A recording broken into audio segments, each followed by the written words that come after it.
आप सभी को जय मसीह की। मेरे प्रिय भाई बहनों, इस वीडियो के माध्यम से आज हम बात करने वाले हैं होली के विषय में। दरअसल मेरे बहुत सारे मसीह भाई बहन हैं जो अभी नए नए प्रभु यीशु मसीह में जुड़े हैं या परमेश्वर के करीब आए हैं, जो प्रभु यीशु मसीह पर विश्वास करते हैं और भरोसा रखते हैं। तो उनके मन में कहीं ना कहीं ये सवाल उठता होगा, क्या हम मसीह में रह कर के होली मना सकते हैं या खेल सकते हैं? क्योंकि हम जानते हैं, हम जो हिंदू मतलब समाज के लोग हैं या जो बहुत सारे ऐसे लोग हैं जो भारत देश में रहते हैं, उनके मन में बचपन से ही कहीं न कहीं वो बचपन से उन चीज़ों उन यादों से जुड़े हुए हैं। इसीलिए उनके मन में ये सवाल आना बहुत लाजमी है, क्योंकि परमेश्वर का वचन कहता है, यदि आज हम बात करें, यहाँ पे परमेश्वर किसी को जोर ज़बरदस्ती नहीं कहता है कि नहीं आप होली मनाएं या ना मनाएं, लेकिन परमेश्वर का वचन क्या कहता है इस पर आज हम चर्चा करेंगे। और ध्यानपूर्वक यदि हम सुनेंगे और समझने की कोशिश करेंगे तो हमें बहुत एकदम क्लियर हमारे जीवन में जो रास्ता है, जो मार्ग परमेश्वर हमें देना चाहता है, वो एकदम क्लियर हो जाएगा। इसीलिए इस वीडियो को आप अंतिम तक देखें और मेरे बहुत सारे मसीह भाई बहन हैं, इस वीडियो को ज़्यादा से ज़्यादा लोगों को पहुँचाइएगा, शेयर करिएगा, ताकि उनके मन में जो सवाल है, जो डाउट है, वो भी क्लियर हो जाए। देखिए, परमेश्वर का वचन तो यहाँ हमें कहता है, जिस तरीके से हम पढ़ना चाहें, इफिसियों पुस्तक अध्याय 4 और वचन नंबर 23 में लिखा हुआ है। यहाँ पे परमेश्वर का वचन क्या कहता है? और अपने मन में आत्मिक स्वभाव में नए बनते जाओ। मेरे प्रियो, यहाँ पे परमेश्वर का वचन क्या कहता है? क्योंकि प्रभु यीशु मसीह कहते हैं कि संसार सादृश ना बनो, क्योंकि जो संसार की रीति रिवाज है वो बहुत अलग है। और जो समाज के लोग हैं, मेरे प्रिय भाई बहनों, जो आज हिंदू समाज से निकल करके मसीह में आए हैं, उनके लिए मैसेज बहुत ज़रूरी है। क्योंकि परमेश्वर का वचन कहता है कि तुम संसार के सादृश ना बनो, उनकी चाल चलन पे आप ना चलो, क्योंकि परमेश्वर एक पवित्र है। तो हम जानते हैं कि होली के समय में बहुत सारी ऐसी चीज़ें होती हैं, बहुत सारी ऐसी एक्टिविटी होती हैं, बहुत सारे गलत काम होते हैं जो कि परमेश्वर को कतई नहीं पसंद है। तो इसीलिए मेरे प्रियो, हम आशा करते हैं कि इन बातों को आप सही ध्यान पूर्वक रखते हुए, अपने मन को एकाग्र रखते हुए, शांत रखते हुए इन बातों को जरूर देखें और सीखें और समझें। इसीलिए 24 में क्या परमेश्वर कहता है? और नए मनुष्यत्वों को पहन लो, और जो परमेश्वर के अनुसार सत्य की धार्मिकता और पवित्रता में सृजा गया है।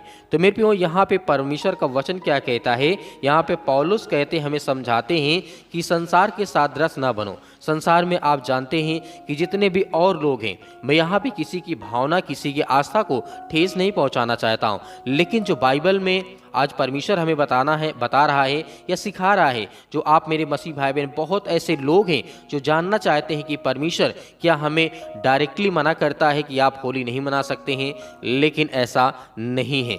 किसी के ऊपर परमेश्वर का वचन जोर जबरदस्ती नहीं करता है, क्योंकि अंतिम जो समय होगा वहाँ पे परमेश्वर का न्याय ही काम करेगा। मेरे प्रियो, यहाँ पर जिस तरीके से हम देखते हैं, यहाँ पे पौलुस कहते हैं कि नए मनुष्यत्व को पहन लो। जिस तरीके से प्रभु यीशु मसीह ने कहा कि जो इंसान इस सृष्टि में आया है, जो परमेश्वर वचन कहता है कि जो इंसान अपने माँ के गर्भ में था तब से वो पापी ठहरा है, उसके अंदर पाप का स्वभाव है। इसीलिए, क्योंकि आप जानते हैं आदम और हवा के समय में जिस तरीके से उन लोगों ने पाप किया, वहाँ से वंशावली जो चली आ रही है, जो आज व्यक्ति जो माँ के गर्भ में है, वो भी एक पाप का द्वारा उसके जीवन में ऐसे बहुत सारे ऐसे पाप हैं जो अभी वो जन्म भी नहीं लिया सृष्टि में, लेकिन वो उसके अंदर पाप है। मेरे प्रियो, इसका मतलब ये है कि प्रभु यीशु मसीह ने कहा कि जो नया मनुष्यत्व है उसे पहन लो, क्योंकि आपका एक नया जन्म हुआ है। किसमें? प्रभु यीशु मसीह में आने के बाद, प्रभु यीशु मसीह को ग्रहण करने के बाद। इसीलिए आगे परमेश्वर का वचन क्या कहता है? मत्ती रचित सुसमाचार अध्याय यहाँ पे 5 और वचन नंबर 27 में यहाँ पे प्रभु यीशु मसीह क्या कहते हैं? तुम सुन चुके हो कि कहा गया है कि बेविचार न करना। क्योंकि हम जानते हैं होली के समय में 95% या 95% या फिर 99% ऐसे लोग हैं जो बहुत सारी गलत भावना से, गलत रीति से, गलत मानसिकता को लेकर के होली में बहुत ज़्यादा मतलब बवाल करते हैं। बहुत सारी गाली गलौज होती हैं, बहुत सारे नशे का पदार्थ का प्रयोग किया जाता है। तो कहीं न कहीं इन चीज़ों को परमेश्वर क्या कहता है? इग्नोर करता है और कहीं न कहीं बेविचार की श्रेणी में आता है। इसीलिए यीशु मसीह ने कहा था कि तुम सुन चुके हो कि बेविचार मत करना। तो मेरे प्रियो, यहाँ पे हमें ये समझने को मिलता है, देखने को मिलता है कि परमेश्वर का वचन कहता है, जिस तरीके से 28 में प्रभु यीशु मसीह ने कहा, परंतु मैं तुमसे यह कहता हूँ कि जो कोई किसी स्त्री पर कुदृष्टि डाले वह अपने मन में उससे बेविचार कर चुका है। तो मेरे प्रियो, यहाँ पे हम तो जानते हैं कि आज के समय में जो होलियाँ खेली जाती हैं, जो समाज के लोग होते हैं, कहीं न कहीं बहुत सारी चीज़ों के अंदर उनके मन में बहुत सारी बुरी भावना होती रहती है। तो इसीलिए परमेश्वर का वचन कहता है कि संसार के सादृश ना बनो, उसके चाल चलन पे मत चलो, क्योंकि परमेश्वर पवित्र है और पवित्र का और बेविचार का कोई संबंध नहीं हो सकता है। इसीलिए मेरे प्रियो, जिस तरीके से बाइबल है बताती है कि यदि परमेश्वर पवित्र है तो बेविचार जो है आज हमारे जीवन में, आज हमारे समाज में, तो परमेश्वर से क्या हमारा मेल मिलाप हो सकता है? नहीं। एक पवित्र आत्मा, एक जो बेविचार है, वो क्या परमेश्वर के प्रति एक समानुकूल हो सकता है? कभी भी नहीं। परमेश्वर इसे कभी भी नहीं स्वीकार करता है। तो आगे जैसे बढ़ते हैं, परमेश्वर का वचन क्या कहता है? रोमियो के पत्री जब हम पढ़ते हैं तो यहाँ पे देखने को मिलता है, अध्याय 12 और वचन नंबर 2 में लिखा है, परमेश्वर का वचन यहाँ पे कहता है मेरे प्रियो, और इस संसार के सादृश ना बनो, परंतु तुम्हारी बुद्धि के नए हो जाने से तुम्हारा चाल चलन भी बदलता जाए, जिससे तुम परमेश्वर की भली और भांति और सिद्ध इच्छा अनुकूल, मतलब जिस तरीके से अनुभव से मालूम करते रहो। मेरे प्रियो, यहाँ जिस तरीके से परमेश्वर का वचन कहता है, रोमियो की पत्री जब हम पढ़ते हैं तो यहाँ पे परमेश्वर हमें और एकदम क्लियर करता है। यहाँ पे कहता है इस संसार के सादृश ना बनो।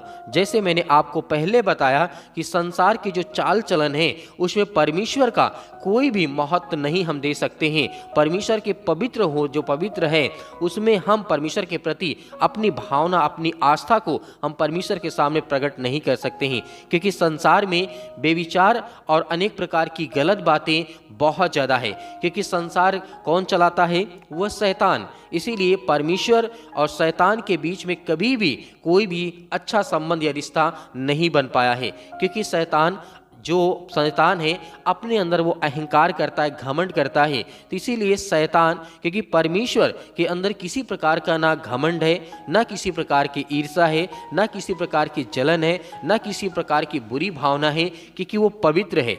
इसीलिए परमेश्वर का वचन हमें कहता है कि तुम्हारा चाल चलन भी बदलता जाए। परमेश्वर के वचन के अनुसार आपके जीवन में वो नया नया रास्ता जो परमेश्वर आपको देता है वो बदलता जाए। तो मेरे प्रियो, जिस तरीके से हम इन बातों को समझ रहे होंगे, क्योंकि संसार के जो लोग हैं आज जो होली का महत्व रखते हैं, हिंदू समाज के लोग या बहुत सारे मेरी मसीह भाई बहन जो हैं हिंदू समाज से निकल करके उनकी भावना जुड़ी हुई है कहीं न कहीं, क्योंकि वो बचपन से होली को देखते आए हैं, दीपावली को देखते आए हैं, बहुत सारे ऐसे त्यौहार हैं जो देखते आए हैं जन्म से, क्योंकि उनके जीवन में, उनके घरों में ऐसा ही त्यौहार किया जाता था, मनाया जाता था। लेकिन परमेश्वर आज हमें एक नया जीवन दिया, एक नई श्वास दी है, एक नई उम्मीद दी है। तो हम उस परमेश्वर को नाराज नहीं कर सकते हैं जो परमेश्वर का वचन कहता है कि संसार के सादृश ना बनो, उसके चाल चलन पे ध्यान मत दो, क्योंकि वहाँ पे बहुत सारी बुराइयां हैं। क्योंकि शैतान आपको कहीं न कहीं खींच करके वो आपको ले करके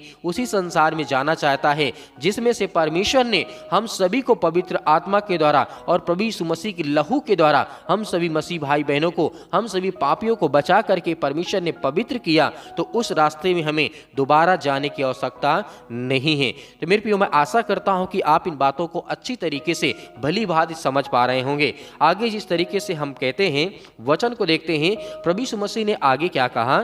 मत्ती रचित सुसमाचार अध्याय 16 और वचन नंबर 24 में यहाँ पे परमेश्वर का वचन यानी प्रभु कहते हैं, तब यीशु ने अपने चेलों से कहा, यदि कोई मेरे पीछे आना चाहे तो अपने आप से इनकार करे और अपना क्रूस उठाए और मेरे पीछे हो ले। इसका मतलब अर्थ क्या है कि आज जो परमेश्वर का वचन कहता है कि अपना क्रूस उठाए और मेरे पीछे हो ले, वो अपने आप से इनकार करे, ना कि दूसरे के कहने से वो इनकार करे। यदि उसके हृदय, उसके मन में, उसके दिल में यदि परमेश्वर के प्रति प्रेम है तो अपना क्रूस उठाए। क्रूस का मतलब मतलब ये होता है कि जो हमारा पुराना मनुष्यत्व था, जो हमारा पुराना जीवन था, उसको हम त्याग करके, उसको बलिदान करके, उसे छोड़ करके, संसार के जो रीति रिवाज नियम है उसे छोड़ करके हम परमेश्वर के प्रति चले और परमेश्वर के वचन पे हम विश्वास करें, तो हमारे जीवन में जो भी किसी प्रकार की समस्याएं हैं, दुख और चिंताएं हैं, इसीलिए प्रभु यीशु मसीह ने कहा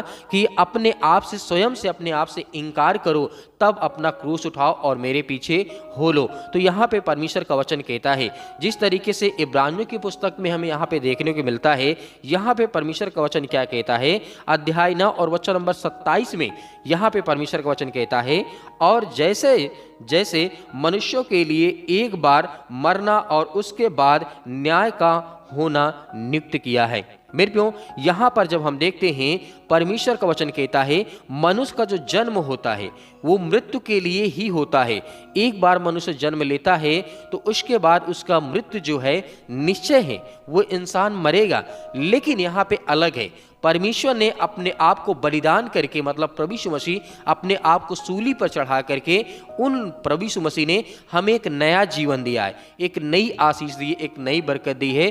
तो इसीलिए हम संसार से और परमेश्वर से, जिस तरीके संसार से हम हट करके परमेश्वर के पास आ पहुंचे हैं, आ खड़े हैं, तो हम दोबारा ये नहीं चाहेंगे कि उसी संसार में जाएं जहां से प्रभु यीशु मसीह ने अपने लहू को बहा करके हम सभी पापियों को बाहर निकाला और बाहर हमें निकाल करके खड़ा किया, एक नया जीवन दिया। तो आगे जिस तरीके से हम समझते हैं, इब्रानियों की पुस्तक की जब हम देखते हैं अध्याय यहाँ पे 9 और वचन नंबर 28 में, यहाँ पे क्या कहता है परमेश्वर वचन, वैसे ही मसीह भी बहुतों के पापों को उठा लेने के लिए एक बार बलिदान हुआ, और जो लोग उसकी बाट जोहते हैं उनके उद्धार के लिए दूसरी बार बिना पाप के दिखाई देगा।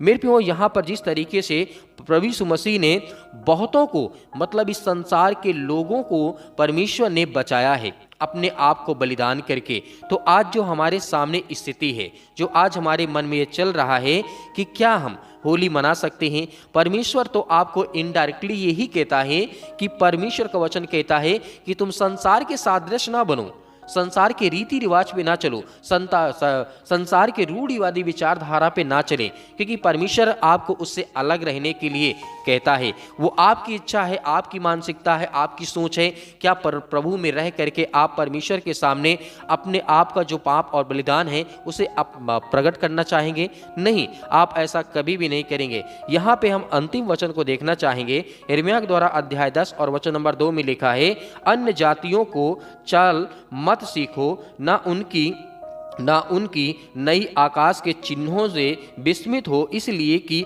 अन्य जाति लोग उनसे विस्मित होते रहते हैं। मेरे प्रियो, यहाँ पर प्रभु का वचन कहता है कि तमाम प्रकार के जो अन्य जाति के लोग हैं उनके चाल और ढंग और अनेक प्रकार के जो रीति रिवाज है उनको ना देखो और ना सीखो, और परमेश्वर के वचन में आप आगे बढ़ते जाएं। मैं आशा करता हूं कि आप इस वीडियो के माध्यम से आपका जो सवाल है वो क्लियर हो गया होगा, आपने बहुत कुछ सीखा, बहुत कुछ समझा। आप हमें कमेंट बॉक्स के माध्यम से ये जरूर बताएं, और उसके बाद ज़्यादा से ज़्यादा आप वीडियो को शेयर करें ताकि और लोग जो मसीह भाई बहन हैं वो भी इस वीडियो को देखने के बाद उसके मन में जो भी सवाल थे वो एकदम क्लियर हो जाएंगे। वो आपके ऊपर, क्योंकि परमेश्वर का वचन कहता है मैं किसी के ऊपर जोर जबरदस्ती नहीं करता हूँ, वो आपकी इच्छा है, आपकी मानता है, आपके अंदर विश्वास यदि परमेश्वर के प्रति है तो आप इन सब चीज़ों से दूर रहेंगे। संसार की जो व्यवस्था, संसार के नियम कानून, जो रूढ़िवादी विचारधारा है उससे कहीं ना कहीं आप जो बचपन से प्रभावित हैं उससे आप अलग हो चुके हैं। मेरे प्रियो, इस वीडियो के माध्यम से इतना ही रखते हैं, मिलते हैं नेक्स्ट वीडियो में। परमेश्वर आपके परिवार को बहुत सारी आशीष दे।